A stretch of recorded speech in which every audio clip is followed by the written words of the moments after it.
It's so old.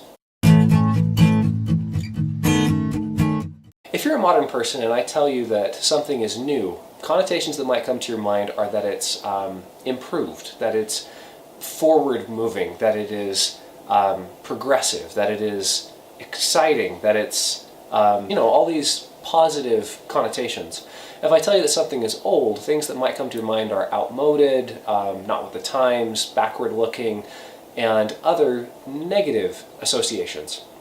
Now, what's interesting to me about this is that if you were to go back not too long ago, those connotations were actually flipped. So instead of seeing new as this positive, glorious beacon of the forward-moving future, instead you see new as unproven, untested, untried, uncertain.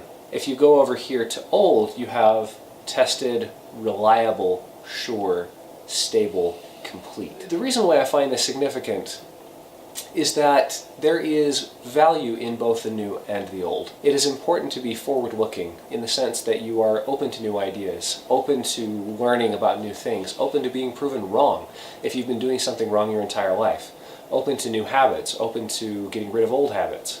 On the other hand, it's also incredibly important to remember that even if I cannot see the reason for things being the way they are, they still might have a reason. Instead of looking at new or old and saying that one is good and one is bad, it's important in any given situation to examine whether or not something is good before you let that connotation run its course. Old things aren't necessarily better than new things, and new things aren't necessarily better than old things. If something is brand new, it still has a burden of proof. If something has survived for a long time, it should not be thrown out carelessly. The question is, not is it newer, but is it better? Is it an improvement over what we've been doing?